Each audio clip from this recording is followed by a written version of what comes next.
Hey, riders, welcome back. We're so pumped to be back. We had so much fun shooting our first episode, and to already see so many of you tuning in. Thank you so much for all the love and support. Please know that we see it and we appreciate it so much. And for those who did listen or watch episode one, we only scratched the surface on who we are and what we're all about. So today we're going even deeper. So grab a cuppa or a cocktail and come on this ride with us. Yes, today we're delving into becoming her, the highest version of yourself. And when I think about becoming her, for me, it's not a destination, but it's a daily choice that we make. And I don't feel like there's one her that we're trying to get to. I feel like there's a her for every chapter and every season of our lives. She is ever changing and evolving, and when I think about her, I feel that internally everything just feels like it's in alignment and things Mhm. just feel good. And that's Yeah. not saying that life's not going to do its thing. We're still going to be, riding those waves, but I feel like it's how you go about dealing with situations and making choices from your intuition. And I feel like getting to her is really about peeling back the layers of conditioning, of Mm. expectations and fear, and really reconnecting with our most authentic self. Essentially, I feel like it's being who you were always meant to be before the world told us who to be. And she's not perfect, but she's present and she's willing to do Mm. the work, I think. Yeah, Kirst, how would you define her? Yeah, I love everything you said, sis. And I think for me, becoming her is a woman on her journey to finding, connecting, embodying, and really just reclaiming her blueprint, her divine feminine self. It's the deepest model of our journey as a woman with the female archetype in all her forms: maiden, mother, matriarch, queen, elder. And when we tap and lean into our sacred feminine, we learn our own authority and intuition and wisdom. And as part of this journey, we learn to trust our inner authority and we open up ourselves to an infinite source of abundance that is available to each of us, really. And by tuning into the consciousness that unites us to all that is, I think it's also unshackling yourself from your shame and recognizing that and turning your pain into power. It holds so much power. And if you go there, sifting through those layers and different versions of your evolving self, who has gone through maybe identity shifts, heartbreaks, grief in motherhood, or loss, it's then we have the opportunity to become her, which is, like I said, claiming your power, your voice, your worth, your softness, and your strength. And whilst choosing to lead with love at the same time and stand in your truth and set boundaries and live by the values and standards that reflect the woman you're proud to be. And lastly, it's recognizing to also just let go of what no longer serves you so you can become whoever you desire to be. Absolutely. I love that. I Mm. feel like that's so powerful.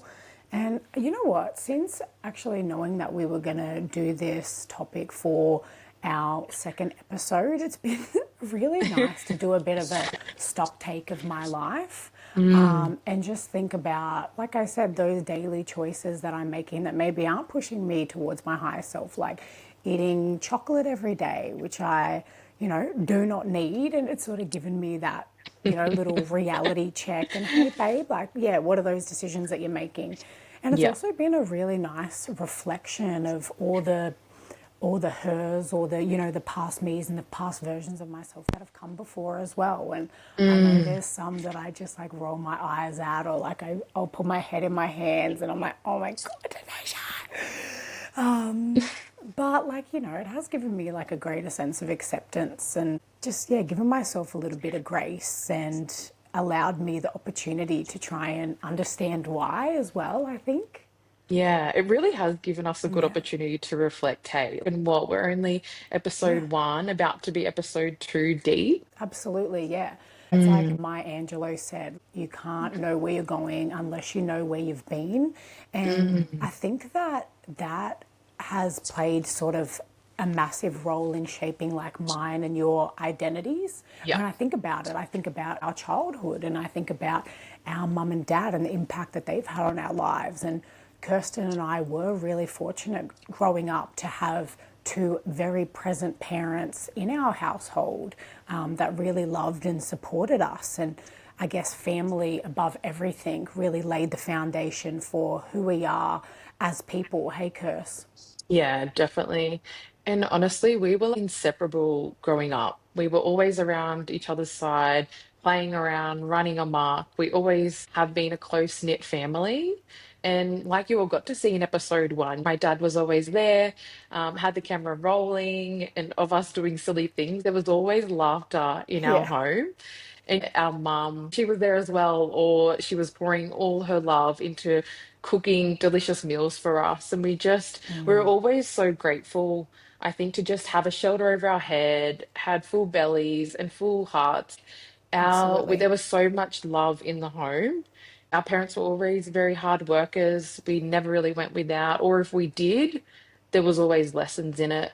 And I think what they were so good at was making just every milestone so incredibly special, whether Yeah, it was birthdays or Christmases. It was always absolutely. such a big event, hey T. Yeah, I feel like they did such a great job in really just celebrating our lives and the Yeah. opportunity that we had to sort of celebrate as a family and our existence. And I guess that means sort of more now as like we're getting older and we have had a bit of loss in our family lately. And we have so many beautiful memories of celebration to look back on and really cherish. Yeah, Yeah, and I think the four of us as a family, like we've grown so much over the years, like yeah, on a deeper level. And just as we've gotten older, like you've said, we've just come to understand so much more. And I think what mum and dad did really was they embedded in us just how important family was. And that was always shown by their actions. We always yeah, had dinners at our house and people over or events. Or we were also traveling out to Garuga, where my dad is yeah. from and where my nan and pop reside. And it was such a beautiful way to connect us to our culture growing up. And I just felt so connected to the land and our people and the place we were able to call Yeah. home. And I think, yeah, it was just that beautiful sense of belonging. Absolutely. And being Mm, Gamilaroi Uralarai people, that was really an anchor that like grounded us in our sense of self. And mum and dad really really. embedded that sense of pride in our Aboriginality.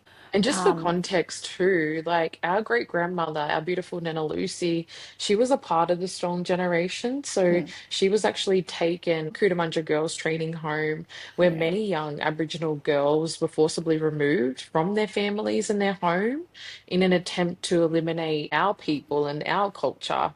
And with her being taken, it meant our Nan was refused the opportunity to grow up culturally, and ultimately, so was our dad. But in saying that, that didn't stop our dad of making sure we knew who we were.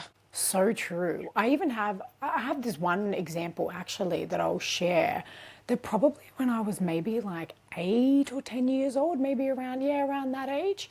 And I remember going to dad and asking him, when people ask what my nationality is, what do I say to them? And he just was like, you say Aboriginal. Like, like, what else would you say? And I was like, Mm, yeah, like, I do say that. That's what I say. And then they always ask me, oh, but like, what else are you? Like, you must be something else. And then I just respond to them and I'm like, oh, my mum's Australian. And then they're like, oh, yep, yep, that's it. Yep, that makes so much sense. I always felt like I had to like justify my yeah. nationality. And I don't know why. Like, I didn't know why at that Mm, age. I was mm. sort of like, didn't know it was because of my skin color or, I'm not sure. Yeah, totally. Do you know what? It actually reminds me too of when comments in the past we've had of, oh, what? Like you're too pretty to be Aboriginal. What a dumb thing to say. And also So so weird. incredibly like racist. Yeah. Like, Yeah. So I just remember he got so serious at that point and he sort of mm, leant down to me and was just like, all you need to say is you're Aboriginal. You don't need to justify yourself. You don't need to say any more. yes. And one thing I think that was the main thing that sort of stuck out to me was him just saying, Tanisha, all that matters is how you identify yourself and all that matters is how you feel in here. And that Mm, was just such a like powerful moment for me. Him pointing at his chest and say, all that matters is how you feel inside. And if you're a proud Aboriginal girl, if you're a proud Aboriginal woman, then that's you. That's how you are. And it was just such a beautiful moment that we shared together that always stuck with me. And if anyone ever asked my nationality again, you know, like I would answer I'm Aboriginal. If they said, oh, what else? I'm saying, you know, that's enough. That's how I choose to identify. And yeah, it was just yes. like such a profound moment. Yeah, I love that. Oh, I have goosebumps with that story. Yeah. That's so beautiful and kind of makes me a bit emotional. Hey, and also Yeah. shout out to our dada too. Like, hopefully he's going to be Yeah. tuning into this down the track along with That's it. mum and Yeah, shout out get to him on. We'll them get him too. on. But like, what a bloody powerful man Yeah. and a solid warrior king our dad is to like give you that response and not for you to just hear but to also ensure that you felt that inside, you felt it in your bones, and just to have that forever knowing those words you'll never forget and you'll always Absolutely. know who you are. Yeah, so I feel Mm, like our parents, our mum and dad, along with our sense of self and who we are as proud Aboriginal people, that was really sort of mm, the heartbeat, I guess, of our yeah. upbringing. And then it was on to the teenage years, which were Oh God, jolly old yes. fun. Yeah, that for me especially was a big shock to the system. I was experiencing all these new things as a teen. You're going through different changes with your body and in your brain. And looking back, I feel as though I was just unsure how to navigate all the different shifts. And it's when you're trying to figure out who you are outside of your family and the different emotions that come to the surface. For me, I found that I held a lot of anger in different parts of my life. I just felt angry at the world and at you guys. That probably came from some unconscious and conscious experiences that did occur. And I could certainly also hold a grudge. I would not forget what people had done to me or my family, whether it was the littlest or biggest thing. I was always just super protective. Yes, yes. Oh my Do you God. You remember know what? that, T? Actually, Hey, yeah, I was just thinking while you were speaking, and I was thinking, do you remember we were at Little what? Athletics? So this was probably Remember, we're Dubbo recording, days. okay? Yeah, I know. Yeah, yeah. Wait. Let me. Can I share this story? Yeah, probably. Oh, you can share it actually if you remember. But we were at in Dubbo, and there was this lady. We just finished an event or something, and she threw water on me, and you were walking right Mm, behind. Anyways. Do you remember that? Do you know what I'm yeah, I talking about? do. I do. Yeah, share it. Yeah, So this is actually a great so paint a example. good picture. Yeah, it'll paint a good picture of just the protectiveness and a bit of inner rage that I had. But Yeah. yeah, we were at Double Athletics, and when you'd finish your race, you'd get handed like a sausage sizzle and a soft drink of your choice. And I happened to have Coke in my hand. And then after the race, Dad was chatting to this lady. And anyway, I'm pretty sure it was T who she squirted with water jokingly. And I happened to not like that.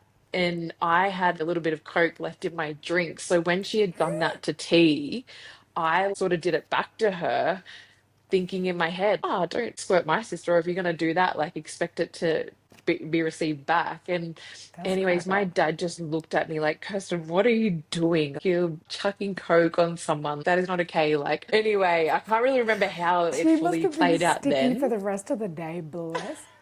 I know, and that is not good. Obviously, you can flush off water easy, but the That's it. Coke, you're The going to water have will to go home, have a dry. shower, get some That's it. soap. But I don't know, and That's obviously crack that's up. not a nice thing to do. And I know We two don't wrongs, condone two that. wrongs Yeah. don't make a right. But like, honestly, I Yeah. was just super protective. And if you do something to my family, well, I'm gonna come in. And just the inner rage would come out in situations. That was the perfect example, T, like situations like that. And I think bless our beautiful dad. He has grown so much on his journey over the years. But I do recall a phase in our lives of where I did feel like dad was angry like all of the time or most of the time. And probably in the home with his role of like having to protect us and keep the money rolling in in order for us to survive and thrive. And maybe it did come down to, the stresses and responsibilities and pressure that he did have. And I think with our pop too, it's laughable, but he holds a similar demeanor. Yeah. hard Old exterior. growly one. Yeah, hard Not so exterior, much but like anymore, but big. was. No, not so much anymore. It's similar with dad too. Even watch a dad with the girls, Yeah, by the that's way, it. our babies. Yeah, But that's yeah, like, just a real big teddy bear, but then like, big softy on the inside. And dad was strict growing up. yeah. Well, I knew especially not to muck up around dad. I never wanted to disappoint him. I never wanted to do something that I would know would tick him off. And then on the other Yeah. hand, he tested the boundaries a bit. And used to get Yep, I just carried a lot of his energy in parts of my life and in our home. And because outside of home, like I was sweet, like I was happy, I was that's it. great being with my friends, but I would just come back and sort of have like these moods and be angry and yeah, also like I did briefly touch on in episode one, there was a bit of comparison with Tanisha and I, and mainly due to sport. I feel being close in age and sometimes in the same sporting teams, I felt at times I was left in just with this like yucky kind of feeling inside of feeling unworthy and less than, and didn't feel like I had a great sense of purpose in my life. And whether those thoughts were, or they grew from unconscious or unintentional comments from my parents or externals, they held a lot of weight inside of me and they stayed in my mind for a very long Yeah. time. And ultimately, I feel it did cause conflict and, distance between us. And I will just also mention the pressure of also being the elder sister. I was always the fixer in our family and the peacekeeper in our home. And I felt it was my responsibility to shelter certain things that just happened over the years in our life, like whether it was within our family, our extended family, or, external parties. I just didn't want her to experience anything and have trauma growing inside of her that I felt like I did growing up. And I didn't want her to see or know things that might have that potential impact. So even though obviously I know that's outside of my control and I know that now, but she was a bit of a protected species at that time and for a little while at least. But yeah, anyway, and I Protected think species. actually, yeah, protected I love it. species. Well, it's That's it. true, but and actually on that note too, I probably will just mention the term trauma. I know that is thrown around so much these days, but Garbo Mate, if you haven't or have heard of him, oh my God, he is an incredible man. Please go look him up, search him on a potty. He's on so many and he holds so many beautiful nuggets of wisdom. And I really took this one away actually that I would love to share with our listeners of what trauma actually is. He describes it so beautifully. And he says trauma is a wound, it's a psychic wound that leaves a scar. It leaves an imprint on your nervous system, in your psyche, and in your body. And then it shows up for you in a number of ways that are not helpful to you later in life. So I just resonated with that so much because down the track in my life, I Yeah. did see these things start to pop up and I was getting those triggers. So just Yeah, thought I that's would share so that because, powerful. yeah, it I honestly, the love word is that. thrown around so much. Yes, yes. You can, I feel like his words, you can like paint a picture of what that looks like as Mm, well. yeah, Yeah, that's yeah, powerful. yeah. And I think also we just touched on a bit earlier, just with what happened, the terrible things that happened with our ancestors, but the intergenerational trauma that also did play a part in my life. And with those terrible things that occurred to our ancestors and our mob and our family and grandparents, I just felt like I held more inner rage with that. And from that, I felt like I had to work a lot harder than, say, a non-Indigenous person to prove I was enough, or I was worthy, or I was capable. And all I ever Yeah, wanted to do from then on, like, was to just succeed in something and prove people wrong. And hence, I think why I did choose like the double degree I did, like how I chose to absolutely. like climb the ladders and like, in my career. I think the inner rage just stemming from a lot of things, but I mean, it's all part of it and it's landed me to where I am now. So, Yeah. mm. Yeah. So, why Kirsten was bloody in the depths while she was riding the waves I in was right of the teenagehood. waves from a young age. Tanisha was over here bloody in fairyland. Bless. Oh my God, that's She's off with the fairies. I know. Do-do-do-do-do. Everything's great. What's it reminds me of that Lego. What's that Lego song? I can't Oh, even where's remember off Wolf the when top of you my need head. him? I know. Like, no, that's like everybody's happy. No, I don't know. Oh my God, it's gonna no.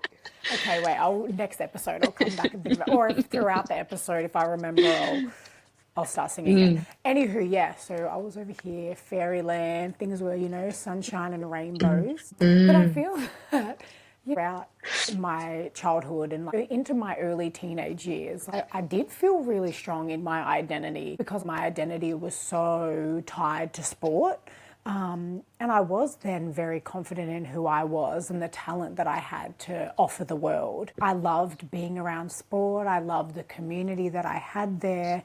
And I think I just felt so incredibly seen when I was there. I know we briefly touched on this in episode 1. Kirst and I were born and raised in Dubbo, and then sort of around the primary school, our parents made the tough decision to move from from Dubbo to Newcastle, and that Mm, was purely for more opportunities in education. Like the uni was obviously there for Kirst, and definitely education, but a big part of it as well was sport. There was so much sort of happening in near the cities, and yeah, Newcastle and Sydney especially. Yeah, our parents made that tough decision to move there. So when I got to Newcastle, like things really just sort of took off because there were so many more opportunities.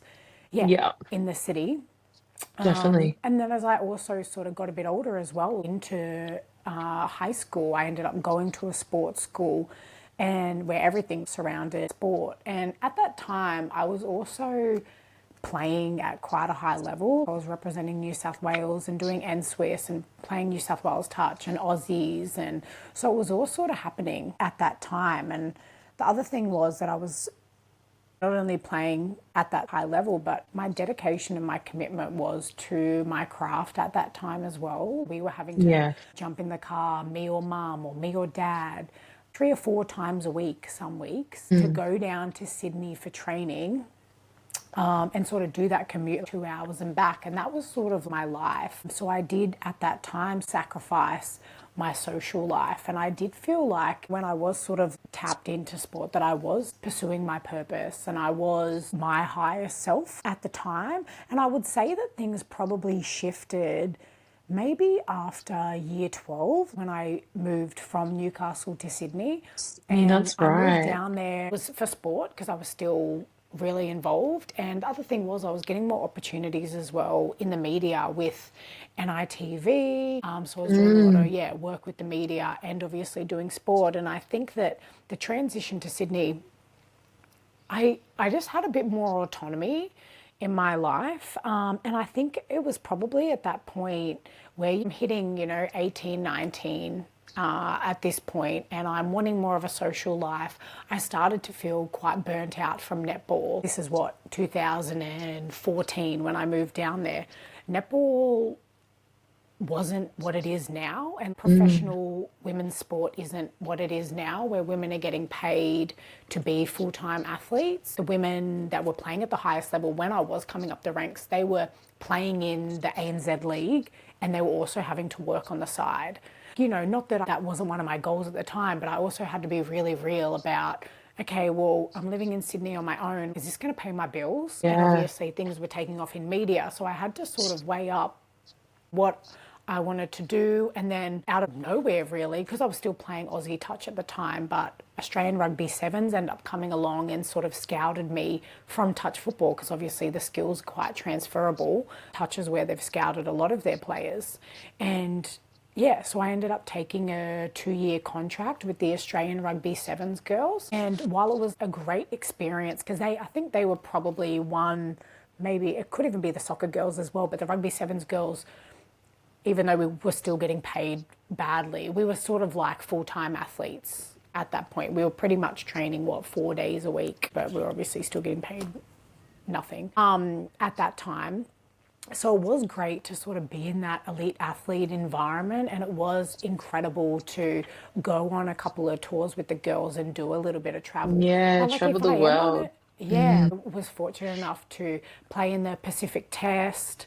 That was over in PNG. I got to go with the girls as 10th man to Amsterdam and Mm, Atlanta over in the States, also Dubai. The travel was amazing and I love those experiences. But when I do think about sevens, like, and my experience there over the couple of years, like, you know, while those experiences were amazing, you know, it was sort of soured by the culture a little bit. It was pretty bitchy. And coming from like a mm. sport like netball, that's like, sort of, and we were all so close knit at netball and no one was bitchy, to Yeah. come to like sevens where it was really, it was just weird. We probably will get into it a late episode because I have so much to say Yeah. about that whole Yeah. experience. But I Sister think that wound. sort of soured the taste of that experience as well. And the other thing was our family grew up playing rugby league.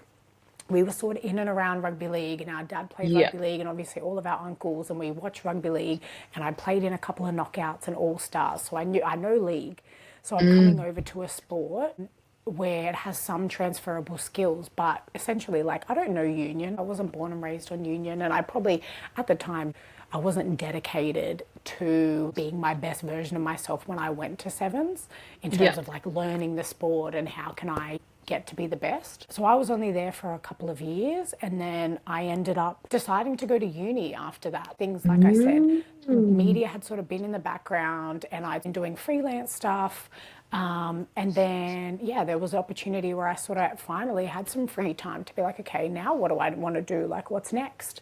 And Mm. yeah, the opportunity to go to uni came up, which sort of seems crazy to me now because I was studying full time and also working full time. And I'm like, how did I do? I didn't How even are you bloody doing enjoy that? school while I was there. How am I working full time and studying? It was mind blowing. Yeah. But I think at that time, I didn't realize this huge transition that was happening in my life. I didn't realize that I was like really pushing away from sport, like sort of Yeah. being in an elite athlete environment and obviously moving on to another career. I don't think I understood that transition Mm. at the time because I just obviously Mm. wanted a bit more of a social life and that's what Yeah. where my focus was and I was focused on sort of yeah my career in the media as well. Do you hold any regrets, T, of not giving up, but like stopping sport?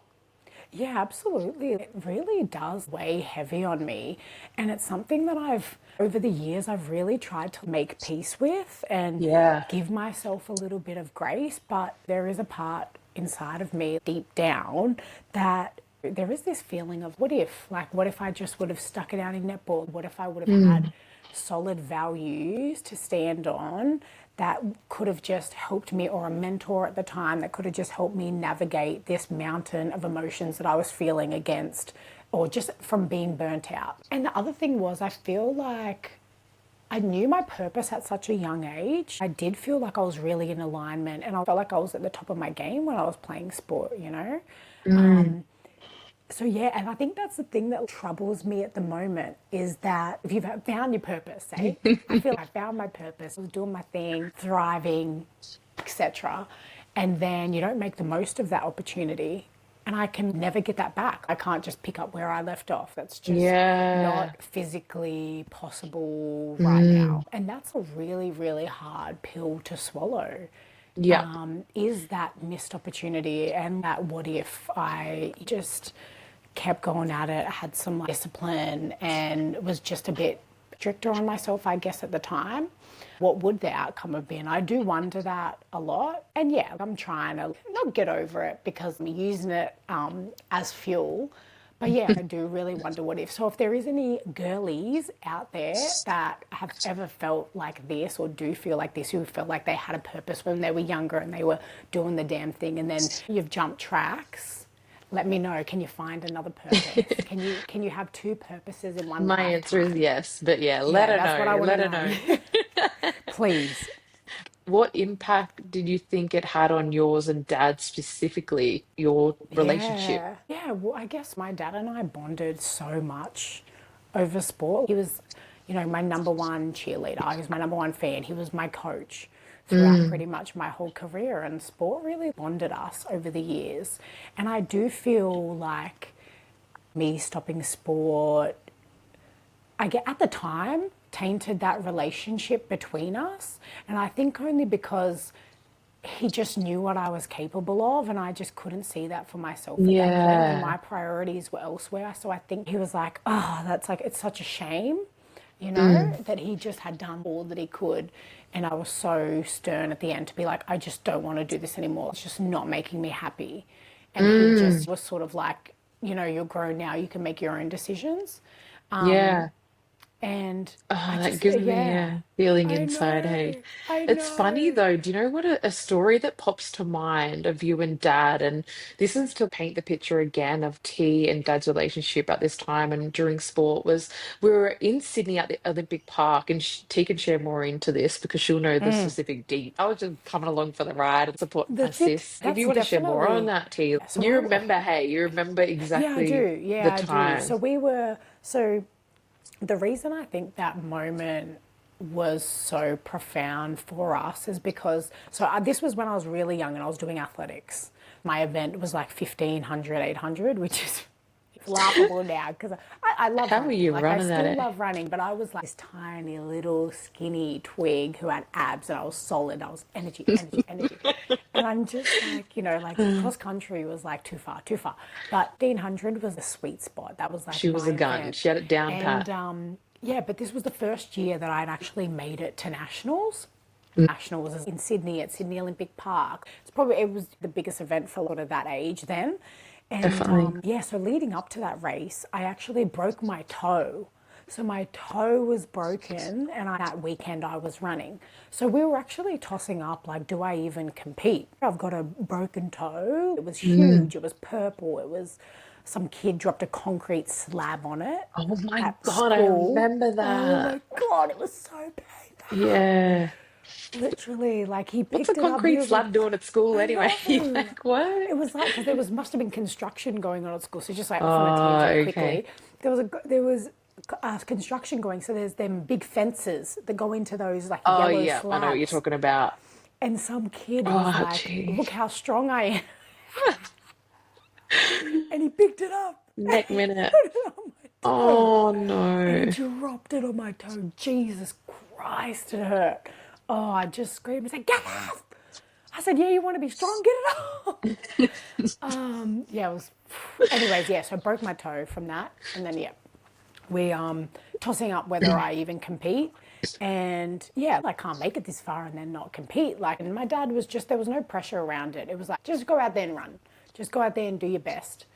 And I started off the race not really having, like I said, any expectations. I was sort of in the middle, tracking around the 3 laps, or the first sort of two and a half. And then when the bell rang for the last lap, I just remember hearing my dad saying, just go, just go. And I just had this adrenaline's going, so I can't even feel my toe at this point. And I had this like boost of energy, and I was going around the corner and then I was coming down the back straight. And I just remember all of a sudden I'm just taking over people. I'm just taking over people. And that's usually that back straight's where my dad always told me I slack off. So it's, yeah, so it was, Mm. he's like, you think I can't see you, but I can see you when you're going down that back straight.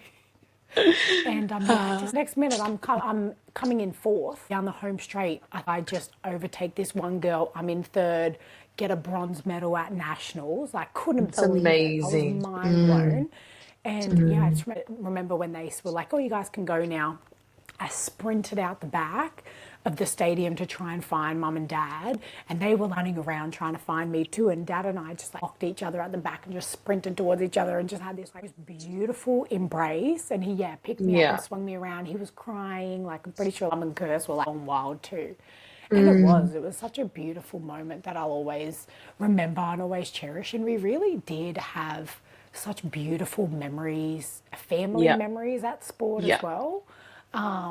And I think that's the other thing that's a hard pill to swallow is just all the time and money that mum and dad Yes. invested in my talent and in sport for me to just go, I'm tired. I don't want to do it anymore. Like, oh my God, I could punch you. Oh, sure they wanted to for a second there. Nah. I legit. But yeah, I know my dad's proud of still everything that I have achieved and Yeah. am going to in the future. It's sort of, it's still been a hard pill for Mm, me to swallow as I'm sort of navigating mm. this new journey of motherhood and thinking about the next phase of my life and the directions that I want to take it. Yeah. When Um, we do eventually get mum and dad on too, and if they do choose and say yes to come on, gosh, that would be just so nice to hear from dad through his eyes and his lens and just how he viewed all that and how he dealt with that stopping and then finding his different part and on his journey once because that sure, honestly did yeah. take up so much of his mum and dad's time Yeah. and money and all the things. And So it's not something as a noted. kid you're like Let's thinking about yeah. at the time, you know what I mean? The impacts No, no, no, on, no. other people Yeah. around you. I just was, just felt so burnt out that I just needed a Mm, break. But we did, our family did have incredible experiences. But yeah, I guess moving on from there, when I sort of did finish up sport, like I said, I was sort of working, I was having a bit more of a social life and I was studying as well. But when I think about it now, like I probably was feeling a little bit lost in like who I was because my identity was so tied to sport.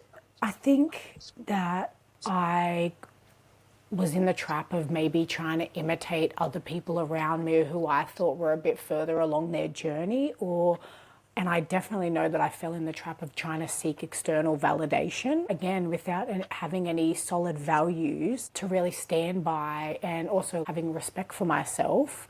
That sort of definitely led me to experiences that I regret. And also at the time, like I wasn't thinking about my future. I wasn't thinking about, where do I want to get in my career? What's next? I was just enjoying yeah, being in my 20s, totally. and just being a free spirit and just doing stupid stuff. And I just probably wasn't focused on the right things and I didn't have the right, role models to look up to or anything like that. So yeah, I guess while I was sort of doing that in my 20s, Mm. I guess Kirst, you sort of, you were moving into this new phase of your life. Yeah, yeah, I was actually. During that time, I had an awakening like within. I always felt like I was very self-aware and I tuned with who I was in different aspects. And I feel like I went on a bit of a self-discovery journey after ending a long-term relationship in high school that had dragged on longer than it should have. I feel like I was just super disconnected from myself and just of who I was. And I just really wanted to find her and connect with that highest version of myself. And because I knew she was there, I knew she existed, and I knew I just wasn't here for that where I was at that time of my life. And I knew some things needed to change. And in order to become a better me back then, I did feel like I was not fully seen for me, didn't feel safe in the world. It was then up to me, I felt that I had to change a few things, which was spending some time by myself with my friends, traveling across the world, and just starting to figure things out. And before then, coming to meet Joseph, the beautiful love of my life, and shout out to you, baby, because I know you're going to support us and watch this down the track when you get Shut up, time. Baba.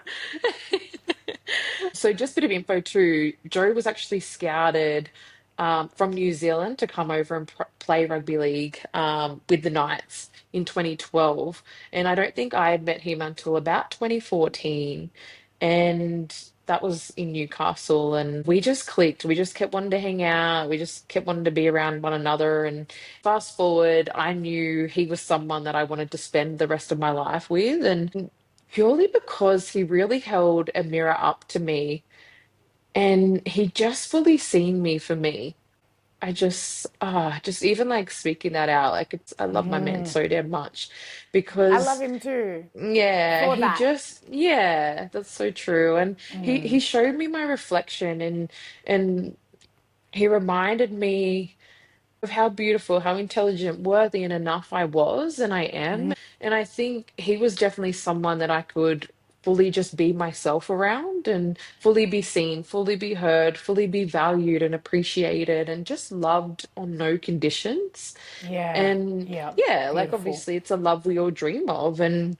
And I'm so thankful and grateful that I have that with him and we share similar values and standards in our life. And I think that helped also for us to move along and into the future. But I just seen there was so much potential in us back then, and I could just see a future with us. And he was honestly not like any person that I had met before. He just had so much magic, but then mystery at the same time. And we were just having fun. And I think it was around that time I chose to invest in the self-development work and get into women's circles and like-minded communities and getting into different arenas. And actually, a special mention to my two beautiful girls, Stevie Nupia and Taylor Winterstein. They played a massive and inspiring role in my self-development like journey. And in terms of just opening up my eyes to view and how I could live my life in a different way and go about my life, and I still honestly carry a lot of those precious nuggets of wisdom that I remembered hearing from them, and their words just soaked into my soul and just allowed me Yeah. to just fully be seen for me. And yeah, I really appreciate you both. So if you happen to ever be watching this, know that I love you and I'm so grateful. And even for you, T, like you would remember, like I would bring Yeah. T and Mum like along on Yeah. these rides of like the different events that they would throw. And even still now, I'm Absolutely. in one of Stevie's Incredible women. containers, which I spoke about. And it's just a place where I feel just so me and just a Yeah. safe place. And that's what you want. I'm sure we'll go into that down the track when we speak even more about sisterhood. I love you both as well, and just even what I know that they've brought to your life, Kirst, and then what you've Yeah. brought me in on as well, and what they've brought to mine. Yeah, they're truly inspiring and such incredible women. And I think what I at that time, I really did admire you just acknowledging things within yourself just weren't sitting right. And you had this sort of awareness of where you're at and where you wanted to Mm. be. For our listeners, what were some of those like next steps that you took? Yeah, I think then I was coming into my early 20s and I'm 30 now. So it was a little time ago, but choosing to invest and do the inner work in the world of self-development, it was that, and it was getting uncomfortable, and it was stepping more into my truth and learning how to express myself. I just came to the realization we're all leaders in this lifetime, and we can all shine in our own beautiful way. And the stories that just used to play in my head, thinking if I did step up, what would happen? Would it come across as being attention seeking? I was a fraud. I was this, I was that. I loved myself. I was up myself, blah, blah, blah. I had to get out of my own head and out of my own way and just truly start living in my body. Like, I had to nurture my needs and get to know myself in an intimate way and just go there and have that conversation with myself in a loving and compassionate and caring way. And back then, I didn't think I was a leader. I didn't think I had it in me. I took myself completely out of the game before I had even tried. And more than we know, people want to choose you. But if you take yourself out of the game by dimming your light, and because of what? Fear, people judging you, not liking you, it's just crazy to me how I used to operate in that way, and Yeah. compared to now too. And I feel like then it was probably your mid 20s when you Mm, was like, okay, now it's time to integrate everything that I've come to the awareness of. One of yeah. those sort of pivotal moments was when you came to me and said there's still stuff that was holding you back from being your highest self. And you thought it'd be a really good idea for you and I to have a sit down with mum and dad and Mm, chat through some of the things that yeah. you felt were still on your heart without spilling too much. Do you want to touch on that briefly? Yeah, I will. Because, like you said, not to spill too much tea, but because I really would like to pick this apart in a later episode and share that with you guys. Because yeah, there was just a lot of lessons and like awakenings that happened during this moment. I was in my mid 20s. Like I said, I'm 30 now. I went to tea and I said I was going to ask them if they were open to having a hard conversation with me about a few things that I felt like had an impact on me growing up and that was still alive and just holding me back in a sense. And yeah, of course, T was on board and she was like, yep, keen to join. Um, and in saying this too, like I'm so lucky I did have my sister there to come with me, and not necessarily we're going in as a team against mum and dad. It wasn't like that at all. And my beautiful parents. they were open to this in ways. Like, of course, they had their guard up a bit, what's going to happen. But I wanted to assure them that I couldn't be more grateful for them and everything they had done and have done for T and I.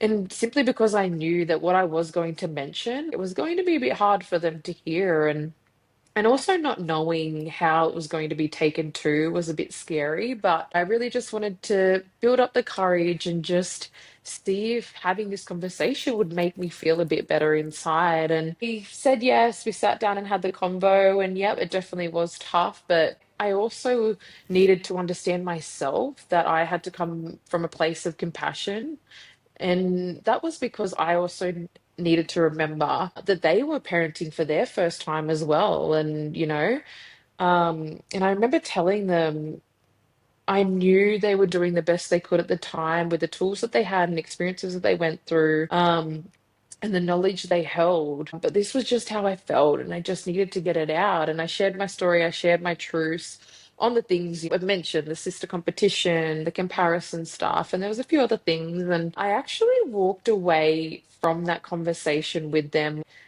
just so relieved. I just felt so light. It was just this weight that I felt like I'd been carrying on my shoulders. It was just gone. And I think it was because that conversation allowed me to create new reference points and create new evidence from them and Yep. for them with what they also got to share about. Because obviously, yes, I shared what I had to say, but then they had their turn and they shared how they viewed things. And it was actually so nice to hear their story and their truth. And they had actually seen things differently to what I had. And it was nice because, there's always the three truths: my truth, their truth, and the actual truth. And so I felt like we were just meeting in the middle. Like I was like, okay, like I kind of get it now. Because in my mind, maybe it was a part of like victim blaming or self-inflicted in a way to a point. And yeah, I just felt really nice that we had that conversation. It was a bit tough for mum and dad to hear and take. It wasn't all butterflies and rainbows conversation. I'm not saying that, but I'm glad that we did have the courage and they were open with their loving hearts to have that with us. And I feel since then it's just changed little parts in our lives of Relationship with our yeah, parents. Yeah, it has. yeah, and them being aware of different things, and maybe now, okay, like, Kirsten mentioned Yeah. this, I'm not gonna sort of act that way or say things, and vice versa as well. So it was really nice to have. Yeah. Is there actually any advice that you might give to some listeners who maybe are at the beginning of their self awareness journey? Mm, yes, I love this question. The responsibility you do have is to take control of your life and know that no one else can do this for you but you. And it's up to you to take the keys, jump in the driver's seat, and head in the direction that you desire. It's all about having that radical responsibility for your health and your happiness as well. And no one can make you happy, right? Not your parents, not your friends, not your husband or your wife, not your son or your daughter. You are the leader, like I spoke about, and it's all within us. And being and owning all of who you are, your mistakes, your growth, and choosing love over fear and being vulnerable and using it as your power to guide you and others in this lifetime, because we're here also to help them get to a point in their life where they feel seen and they feel at peace. For example, yes, Joseph was this incredible and is this incredible warrior king. He was there to hold up that mirror and be like, Bub, look at you. Like, you're beautiful, you're intelligent, look at all these things. And I recall him even saying along the lines of this, but it was, you naturally hold this beautiful aura that is majestic. And that is what drew me to you, which was just It's so so nice at the beautiful. time to hear. And, it was then up to me to have that self-awareness and to believe and let those words soak in, Yeah. literally soak into my soul, and also recognize what hasn't and no longer serves me too. And for me, I think if it's one person shining their light, it honestly gives permission to so many other people to shine their light. And in order to have the abundance that I was yearning for, like, self-awareness was key. It Yeah. was definitely key. And I feel like that has really been my guiding compass in Absolutely. ways. Oh, I Mm. love that. I feel like that's so powerful. And I Mm. feel like I sort of came to the self awareness party probably in my late 20s. And that really became about unlearning old beliefs that no longer served me and really forgiving myself for some of the mistakes that I made and taking back my power and respecting my body. And that Yes. really allowed me so much healing. I was actually living in Coogee with a girlfriend, shout out Kobe. Mm. And I just felt so happy there. We were living by the beach where I spent every morning like getting up and running and just being by the ocean. And the ocean honestly just does something for your soul. It does. Yeah. And I feel like when I was in that phase of my life, like that's what really attracted the love with Jesse to me as well. When I was feeling like one of the best versions of myself, where I was reclaiming my power, like I said. And I think the first couple of years of our relationship, I did really feel this like massive shift in like who I was. And because I knew that I didn't feel like the old me anymore. I'd outgrown that version, but I was still trying to navigate like, who is this new Tanisha? Yeah, Mm. who is she and what does she look like? And you know, I was also in the honeymoon phase of our relationship, and it was probably after a year that I really felt the gravity of like another huge transition in my life of moving from Sydney to Brisbane and not having my support network that I've always had in my family being only a drive away or my close girlfriends being around me to always hang out with. And like I said, Jesse and I were like spending time and in love, and but yeah, there's these other things as well that are important to supporting me along my journey of being my higher self. And I guess outside of Jesse, I didn't really have that support network of family and friends that I was used to. And I was Yeah. also working at the ABC up here in a role that wasn't really fulfilling. I took up a role in the digital space where that's not where my passion lies. I ended up then moving on to a role with NITV as their Queensland correspondent, and being back in front of the camera again and getting out in community sort of just felt more like me again. Yeah, that's so you. Mm. Yeah, yeah. But when I look away from, I guess, Jesse and work, I still just wasn't feeling that content because it wasn't pouring into myself and doing things just for me that regularly filled my Mm. cup up in terms of making the effort to make new connections up here and girlfriends that I know help me thrive and support me along my journey outside of my relationship. Yeah, for sure. What impact would you Yeah. say motherhood and evolving into that new identity has had on you?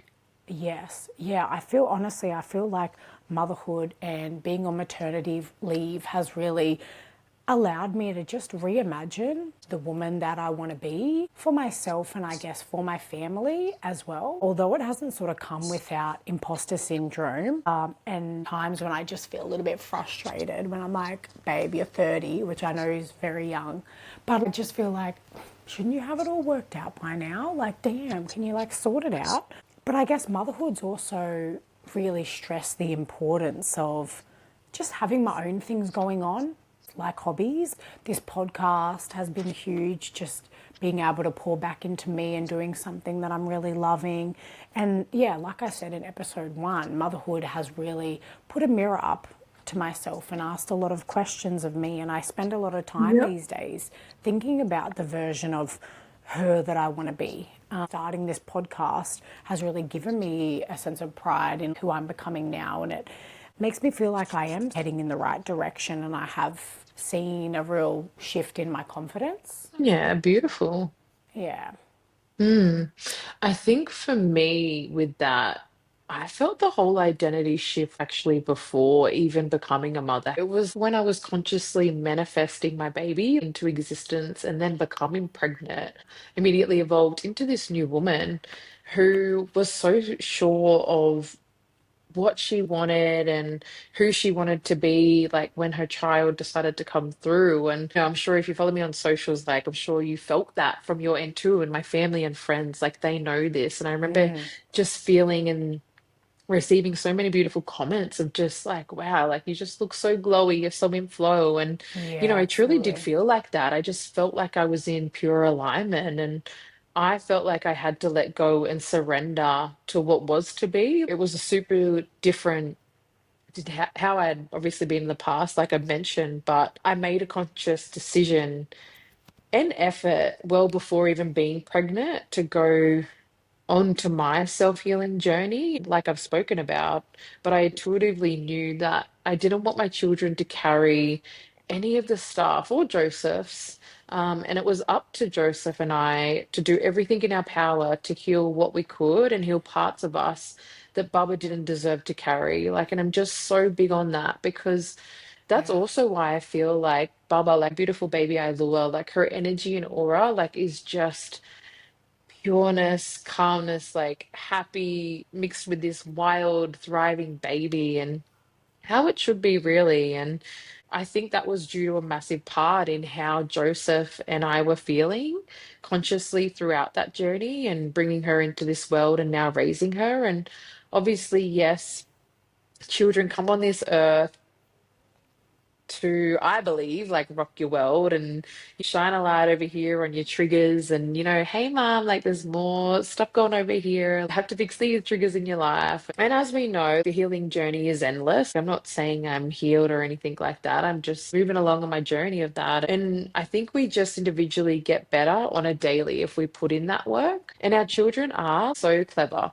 They know how to teach us so much about ourselves and still parts we're yet to learn on our paths that we're on. And for example, Alua has taught me so much about presence and patience and what truly matters in life. So I could say that daughter has helped me reshape different parts of my life and my identity and how I operate. I think it just all comes down to two for me of trusting the timing of your life and understanding that the different pathways have led me to even greater experiences. And at the time, I couldn't understand why things weren't working out. And then coming to understand everything that has happened has led me to this exact moment and exactly where I need to be. I'm always and have always been divinely guided. And it was at that moment when I became a mother, I believe she came at the most perfect time. Like, even though I wanted to come through years earlier and was not understanding what was going on with my fertility. Why is my baby not coming through? We want you so bad. And then it just all makes sense now. Joe and I still say to today, Baba just knew the right time to come and she just came at the most perfect time for us. Yeah, absolutely. Do you think Mm. that was also the case with like uni as well and how that sort of played Oh, out? yeah, definitely with uni. I think that was definitely a story of like the turtle wins the race kind of story and not understanding why at the time, but it always and does make sense now of not getting direct entry into university course that I actually wanted. I then had to do an enabling course for 12 months, and I was so torn up about it at the time. Couldn't understand why, but it was actually taking that year came at such a perfect time for me figuring out my life, finding me, and allowed me just to shift from the direction I thought I wanted to go into a complete new one. And it actually took me to now graduated from the double degree that I have now. And I actually wasn't initially going down that path in uni. And I'm so grateful that I did. And I've just essentially had nice reminders like that along the way of my journey and just trusting the process and trusting the timing and trusting myself. And the best one yet has obviously been my lure of just that trust piece. It's been massive for me. And I think it's just funny, hey, the different experiences that the universe throws at you and what lessons it's trying to teach us on our journeys. And when you Yeah. reflect back, like to your experiences over the years, T, like what would you say are some of your takeaways? Yeah, I definitely think, I guess, the importance of letting go of what no longer serves you or letting go of who I Mm, used to be and forgiving yeah. myself and unlearning those old beliefs. I think that's really been key and helped me step into these new versions of myself. Mm, And I guess knowing that I really just need to listen to my intuition as my guide because when I have made decisions through listening to her, that's when it's really always sat right with me. Things have always yeah, I sat love right. that. That's beautiful. Yeah. Mm, I guess the importance of values that will provide me with the direction that I want to go. And the importance of like putting into action who I want my future self to be and knowing that that starts today. But in this Yes. very moment, I already am my future self. I think Mm, that's been a mm. really big takeaway. And also, you mentioned it earlier as well of you can't rely on other people to make you happy. That's up to you to fill up your own cup and invest in yourself to make Yeah. yourself happy. You need to really light that fire within you. And also realizing that no one actually cares about you. Like I said, when imposter syndrome was seeping in, and you think, oh, but what are they going to say about this? What are people going to think about this? Like, no one cares that much. No one actually cares what you got going on. So just do what you want to do. Yeah. Mm. And this one thing I haven't started to put work into yet um, was sort of It's coming. is building a community around me, a Mm. support Yes, network you of need girlfriends. that. That's something that I, Yeah. like I said, haven't invested time into while I've been up here. That's something that I really admire you and the time you've invested in creating your village down there. That's not something that I've done yet, but I know that that Mm. support is really important to me, and Yeah. the highest version of me as well Yeah. needs that kind of support. Yeah. Yeah, I was just going to say to you, shout out to as well, like, my beautiful village. Like, I'm sure you're going to be listening to this and like, you know who you are. And please know that I love each and every single one of you. And even T, how you've just loved on her like you love on me. You're That is amazing. I move true up here. village. Nah, I'm Come move keeping to them down here Brisbane. actually. Yeah, that's it. Like, well, you spoke earlier about trusting the timing of your life, but are there any other sort of takeaways that you want to mention? Yeah, I think it would be just owning your power. Like, I know I've touched on that a little bit, but with that, I mean just being okay taking up space in this world. So many of us need to stop playing small and remove that fear of judgment and remove that fear of not being liked or how we might make someone feel by doing certain things so that what they feel comfortable. It's just that's not your responsibility and it's on them for how they choose to feel. And it actually has nothing to do with you. It's their inner work, it's what they need to do. And we can't be relying on that and stepping on eggshells essentially because that's not going to fulfill anyone's life really, and we only live once in this lifetime. There's no rehearsal life, and there is so much life worth living than to care what people think. It's been very sad recently for us, but it's also been a reminder of losing our beautiful Nan and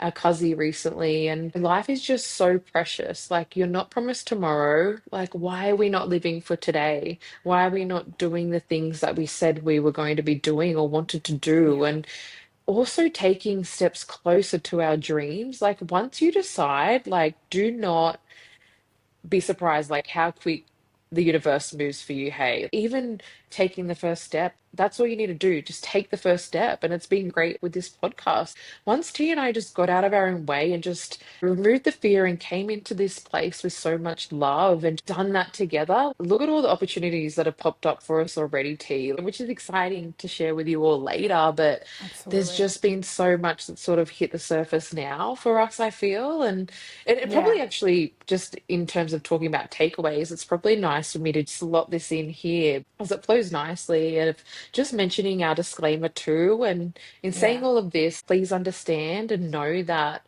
this podcast has been put out into this world solely for informational, educational, and entertainment purposes only. Tanisha and I are only here as your virtual sisters. We're here for you, but we're not here as your therapist. And this podcast does not constitute the advice of a professional coach, physician, or other qualified professionals, nor does it constitute for medical, legal, or financial advice. So please consult with a professional for specific advice tailored to your situation. yeah. I think that's really important to slot in there. Mm, And just back on what you were saying about just taking the first steps, just start taking the steps, yes, and just you will be mind blown of yeah. just how quick things start Mm, happening. It's literally mm. insane. Hey, Yeah, yeah. I yeah, think that flows into 2T. Let's get into Tanisha's higher self. Who is Tanisha's higher self? How would you define your higher self, yes. sis? Yeah, so I would say she's anchored in her values. She's Mm. led by intention, not approval. She's present over being perfect.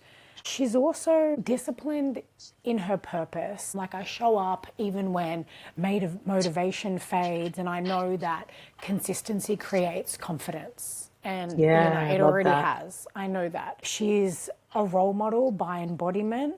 She's the kind of woman that, her kids look to and say, that's what integrity looks like. And, Mm. that's what a bad bitch looks like. And I guess she's just unapologetically evolving. She's not stuck in who she was, but she's always honoring her past with compassion. Yeah, definitely. And she's really conscious about the decisions that she's making daily. And What have you been doing daily that you would say is moving you towards your highest self?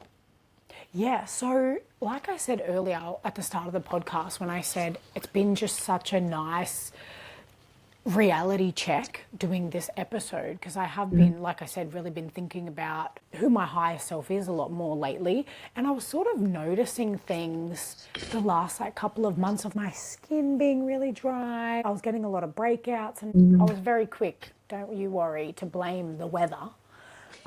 But it's not like, It's it's the not weather. that. Like, I Mm. wasn't drinking enough water. Like I said, I was eating too much chocolate.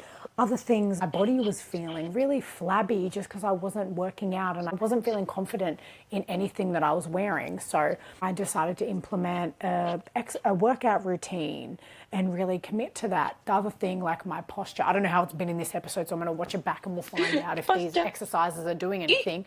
But my posture over the years, geez, honestly, I asked my husband, he'll roll his bloody eyes about how much I complain about back pain. And he says, well, fix your posture. Mm. But my Mm. posture's been so bad that I finally threw my hands up at the air and shout out to some chick on Instagram who does these random exercises, and I've saved a few, and now that's in my daily morning routine of doing posture exercises. The last thing was sort of struggling to wake up with Bear through the night, Yeah. and also just being tired the next day. And if I really think about it, it's because, babe, you're going to bed at 11, 12 p.m. Like, what do you So expect? true. So that's something else that I've changed. I'm going to bed a lot earlier, and I feel Mm. like I know that all of those things and those just little changes that I'm deciding to make each day, they're moving me towards my highest self. Yeah, Mm. but how would you define your highest self? Who is Kirsten's highest self? Oh, oh, I love all of yours, by the way. But for me, Thanks.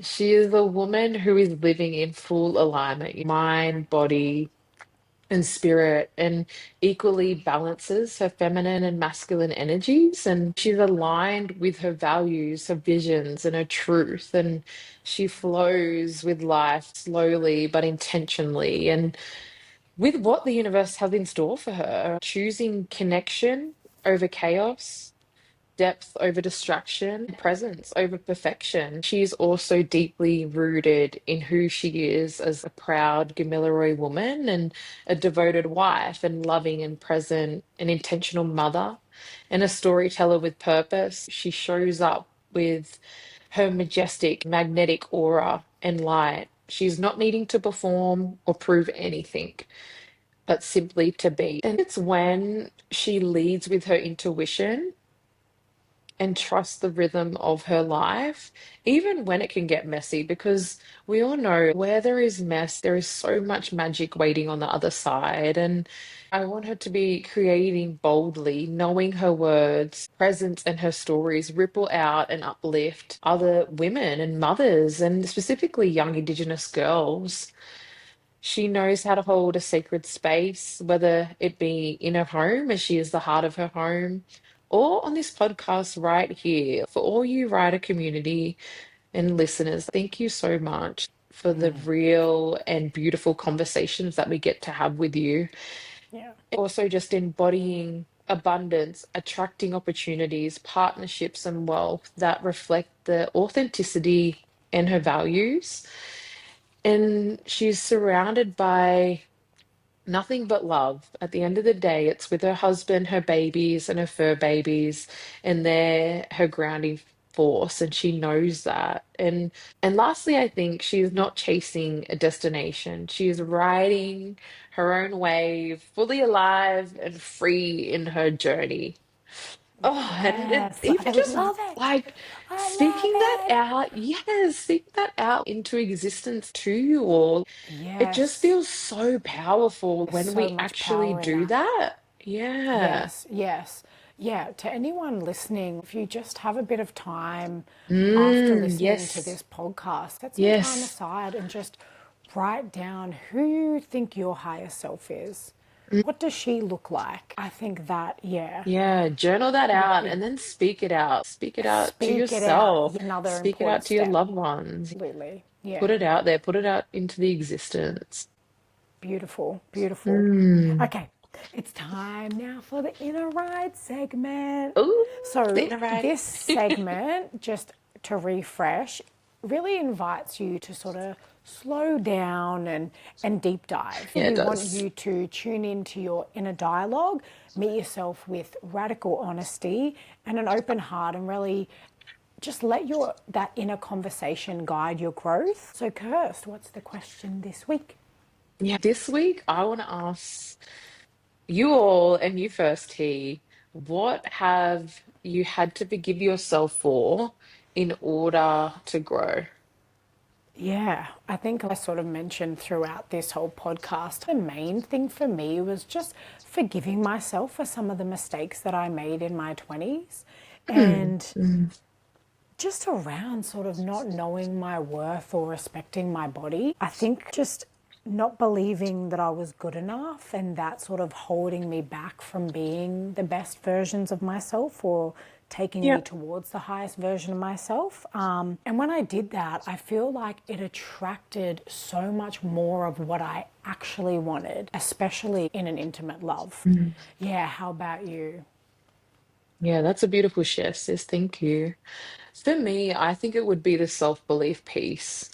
What I had mentioned before, I had to forgive myself for not believing in myself because I think at times that did rob me of true happiness in that moment. And just for example, the sporting teams growing up, not ruling myself out before even getting the chance on opportunities. And obviously now I understand it was all divine timing and I was being divinely guided. But I now do feel super secure within myself and have gained a lot of self-belief over the years, which I definitely think has boosted up a lot of my confidence and self-esteem from different experiences. But yeah, I think I would just forgive younger Kirst for not believing in herself. And I'm super grateful now that I do trust in my own abilities and I have that conviction to succeed in whatever I put my mind to, even in the face of challenges. Yeah, I think that's so beautiful. I love that so much. Mm. And just I guess to close out, like we've said, becoming her isn't about perfection. It's about presence. It's about getting really real with yourself, being in alignment and trusting that you're the only person that's going to get you there to your highest self, no one else. I agree. And in saying that, wherever you're at on your journey, on your ride, just know that you're not alone. And the her you're becoming, she's already within you. She's already Yes, right here, right inside, okay? She's already there. I love it. Oh, and honestly, if any of that lands and resonates with you, please feel free to share. We're here to connect with Yes. you. Like, subscribe, share, comment, message. Tell your sisters, tell your friends, tell your Love aunties. that. Eee, tell them, tell them, tell them, tell them. Sisters, Sister Mermaid, we ride together. we die together. Sisters Sisters for for life. life. Peace. Feels good. Mm, mm, mm, mm. Another one in a bite.